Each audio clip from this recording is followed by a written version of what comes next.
ಬೇಲ್ನಲ್ಲಿರುವಂತಹ ನಟ ದರ್ಶನ್ಗೆ ಮತ್ತೆ ಸಂಕಷ್ಟ ಎದುರಾಗ್ತಾ ಇದೆ. ಕೊಲೆ ಆರೋಪಿ ದರ್ಶನ್ ಮಧ್ಯಂತರ ಜಾಮೀನಿಗೆ ಹಾಗಾದ್ರೆ ಕತ್ರಿ ಬೀಳುತ್ತಾ? 6 ವಾರಗಳ ಮಧ್ಯಂತರ ಜಾಮೀನನ್ನ ನೀಡಲಾಗಿತ್ತು. ಆದ್ರೆ ಆ ಮಧ್ಯಂತರ ಜಾಮೀನಿಗೆ ಈಗ ಕತ್ತರಿ ಬೀಳುತ್ತಾ ಅನ್ನುವಂತಹ ಪ್ರಶ್ನೆ ಎದ್ದಿದೆ. ಜಾಮೀನು ರದ್ದು ಕೋರಿ ಅರ್ಜಿ ಸಲ್ಲಿಸುವುದಕ್ಕೆ ಖಾಕಿ ನಿರ್ಧಾರ ಮಾಡಿದೆ. ಆಪರೇಷನ್ಗಾಗಿ ಮಧ್ಯಂತರ ಜಾಮೀನನ್ನ ಪಡೆಯಲಾಗಿತ್ತು ದರ್ಶನ್ನಿಂದ. ಆಪರೇಷನ್ ಅಗತ್ಯ ಇದೆ ಅಂತ ವೈದ್ಯರು ಹೇಳಿದ್ರು ಸಹ ಈಗ ಆಪರೇಷನ್ಗೆ ದರ್ಶನ್ ಒಪ್ಪುತ್ತಾ ಇಲ್ಲ. ಹೈಕೋರ್ಟ್ಗೆ ಸಲ್ಲಿಸಿರುವಂತಹ ದಾಖಲೆಗಳಲ್ಲೂ ಸಹ ಸ್ಪಷ್ಟ ಮಾಹಿತಿ ಇಲ್ಲ.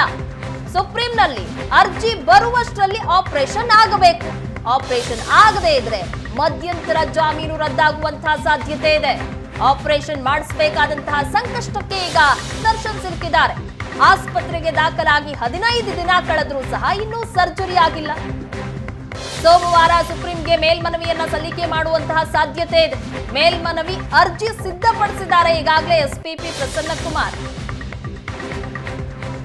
ಇಸಿ ಬಗ್ಗೆ ಹೆಚ್ಚಿನ ಡೀಟೇಲ್ಸ್ ಕೊಡ್ತಾರೆ ನಮ್ಮ ಪ್ರತಿನಿಧಿ ಮಂಜು. ನೇರ ಸಂಪರ್ಕದಲ್ಲಿ ಜಾಯಿನ್ ಆಗಿದ್ದಾರೆ. ಮಂಜು, ಆಪರೇಷನ್ ಆಗಲೇಬೇಕು ಅಂತ ಹೇಳ್ಬಿಟ್ಟು ಮಧ್ಯಂತರ ಜಾಮೀನು ತಗೊಂಡ್ರು ದರ್ಶನ್, ಆದ್ರೆ ಇನ್ನೂ ಸಹ ಆಪರೇಷನ್ ಆಗಿಲ್ಲ. ಮುಂದೆ ಯಾವೆಲ್ಲ ಸಂಕಷ್ಟ ಎದುರಿಸಬೇಕಾಗತ್ತೆ?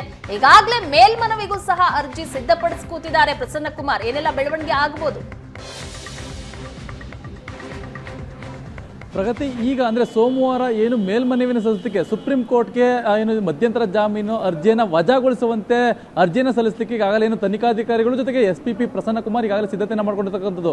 ಪ್ರಮುಖವಾಗಿ ಕನ್ನಡದಿಂದ ಇಂಗ್ಲಿಷ್ಗೆ ಭಾಷಾಂತರವನ್ನು ಕೂಡ ಮಾಡಿಕೊಳ್ಳಲಾಗಿದೆ. ಏನು ಸೋಮವಾರ ಈ ಅರ್ಜಿಯನ್ನು ಹಾಕಲಾಗುತ್ತೆ. ಇದರ ಉದ್ದೇಶ ಅಂತಂದರೆ ಏನು, ದರ್ಶನ್ ಮಧ್ಯಂತರ ಜಾಮೀನು ಅರ್ಜಿ ಮಧ್ಯಂತರ ಜಾಮೀನಿನ ಮೇಲೆ ಹೊರಬಂದು ಇವತ್ತಿಗೆ 16 ದಿನಗಳಾಗಿರ್ತಕ್ಕಂಥ 16 ದಿನಗಳಿಂದ ಕೂಡ ಏನು ಸರ್ಜರಿಯ ನೆಪವನ್ನ ಹೇಳಿ ಏನು ಮಧ್ಯಂತರ ಜಾಮೀನನ್ನು ಪಡ್ಕೊಂಡಿದ್ದು. ಆದರೆ ಇಲ್ಲಿವರೆಗೂ ಕೂಡ ಏನು ಸರ್ಜರಿಯನ್ನು ಮಾಡಿಸದೆ, ಅಂದರೆ ಸ್ಪೈನಲ್ ಕಾರ್ಡ್ ಸರ್ಜರಿಯನ್ನು ಮಾಡಿಸದೆ ಅವರು ಕೇವಲ ಫಿಸಿಯೋಥೆರಪಿಯನ್ನು ಮಾಡಿಸ್ಕೊಳ್ತಾ ಬಂದಿದ್ದಾರೆ. ಹಾಗಾಗಿ ಎಲ್ಲೋ ಒಂದು ಕಡೆ ಇವರು ಕಾನೂನಿಗೆ ವಂಚನೆಯನ್ನು ಮಾಡ್ತಿದ್ದಾರೆ ಅನ್ನೋದನ್ನು ಕೂಡ ಈಗ ಮನಗೊಂಡಿರ್ತಕ್ಕಂಥದ್ದು. ಇದೇ ಹಿನ್ನೆಲೆಯಲ್ಲಿ ಕೂಡ ಏನು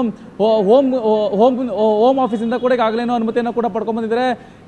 ಸುಪ್ರೀಂ ಕೋರ್ಟ್ಗೆ ಮೇಲ್ಮನವಿಯನ್ನು ಸಲ್ಲಿಸಲಿಕ್ಕೆ ಸಿದ್ಧತೆಯನ್ನು ಕೂಡ ಮಾಡ್ಕೊಂಡಿರ್ತಕ್ಕಂಥದ್ದು. ಅಂದರೆ ಈಗ ದರ್ಶನ್ಗೆ 2 ರೀತಿಯ ಟೆನ್ಷನ್ ಶುರುವಾಗಿರ್ತಕ್ಕಂಥದ್ದು. ಒಂದು, ಏನು ಸುಪ್ರೀಂ ಕೋರ್ಟ್ ಮೊರೆ ಹೋಗಿದ್ದೆ ಆದರೆ ಅಲ್ಲಿ ಅರ್ಜಿ ವಿಚಾರಣೆಗೆ ಬರುವ ಹೊತ್ತಿಗೆ ಇವರು ಸ್ಪೈನಲ್ ಕಾರ್ಡ್ ಸರ್ಜರಿಯನ್ನು ಮಾಡಿಸ್ಬೇಕಾಗುತ್ತೆ. ಒಂದು ವೇಳೆ ಅಲ್ಲಿ ಸರ್ಜರಿಯನ್ನು ಮಾಡಿಸದೇ ಹೋದಂಥ ಸಂದರ್ಭದಲ್ಲಿ ಇವರಿಗೆ ಅರ್ಜಿ ಏನು ಈ ಒಂದು ಮಧ್ಯಂತರ ಜಾಮೀನು ವಜಾ ಆಗುವಂಥ ಸಾಧ್ಯತೆಗಳು ತೀರಾ ಇರುತ್ತೆ.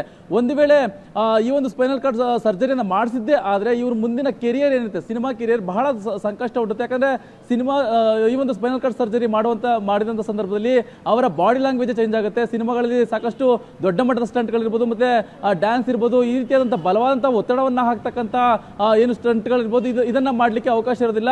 ವೈದ್ಯರು ಹೇಳುವಂಥ ರೀತಿಯಲ್ಲಿ ಅವರು ಸಿನಿಮಾದಲ್ಲಿ ನಟನೆಯನ್ನು ಮಾಡಬೇಕಾಗುತ್ತೆ. ಹಾಗಾಗಿ ಅಲ್ಲೂ ಕೂಡ ಅವರಿಗೆ ಲೈಫ್ ಸ್ಟೈಲೇ ಚೇಂಜ್ ಆಗುತ್ತೆ ಅನ್ನೋ ಒಂದು ಮಾಹಿತಿ ಇರ್ತಕ್ಕಂಥ. ಇದೇ ಹಿನ್ನೆಲೆಯಲ್ಲಿ ದರ್ಶನ್ಗೆ 2 ರೀತಿಯ ಟೆನ್ಷನ್ ಶುರುವಾಗಿರ್ತಕ್ಕಂಥ. ಸದ್ಯ ಆಸ್ಪತ್ರೆಯಲ್ಲಿ ಚಿಕಿತ್ಸೆಯನ್ನು ಅಂದರೆ ಫಿಸಿಯೋಥೆರಪಿಯನ್ನು ಮಾಡಿಸ್ಕೊಳ್ತಕ್ಕಂಥ ದರ್ಶನ್ ವೈದ್ಯರನ್ನ ಅಂದರೆ ಅವರ ಪರ ವಕೀಲರೇನಿದ್ದಾರೆ CV ನಾಗೇಶ್ವರನ ಜೊತೆಗೆ ಅವರ ಪರ ವಕೀಲರನ್ನ ಕರೆಸಿ ಮಾಹಿತಿಯನ್ನು ಸಂಗ್ರಹಣೆ ಮಾಡ್ಕೊಳ್ತಿರ್ತಕ್ಕಂಥ. ಮತ್ತೆ ಜೊತೆಗೆ ಏನೆಲ್ಲ ರಿಪೋರ್ಟ್ ಅಂದರೆ ಸುಪ್ರೀಂ ಕೋರ್ಟ್ಗೆ ಇವರೇನಾದರೂ ಮೊರೆ ಹೋದ್ರೆ ನಾವು ಏನೆಲ್ಲ ವರದಿಯನ್ನು ಸಿದ್ಧತೆ ಮಾಡ್ಕೊಳ್ಬೇಕು, ಜೊತೆಗೆ ಈ ಒಂದು ರಿಪೋರ್ಟ್ಗಳನ್ನು ಏನು ಸಲ್ಲಿಕೆಯನ್ನು ಮಾಡಬೇಕು ಅನ್ನೋದನ್ನ ಕೂಡ ಈಗ ಚಿಂತನೆ ಚರ್ಚೆಯನ್ನು ಕೂಡ ಮಾಡುವಂಥ ನಿಟ್ಟಿನಲ್ಲಿ ಈಗ ದರ್ಶನ್ ಮುಂದಾಗಿರ್ತಕ್ಕಂಥದ್ದು.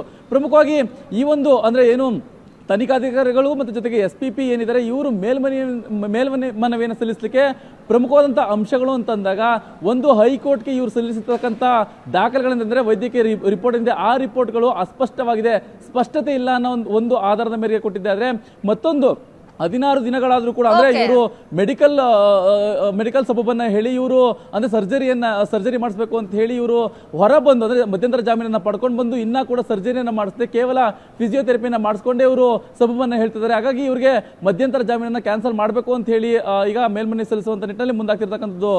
ಪ್ರಗತಿ, ಥ್ಯಾಂಕ್ ಯು ಮಂಜು ನಿಮ್ಮೆಲ್ಲ ಡೀಟೇಲ್ಸ್ಗಾಗಿ.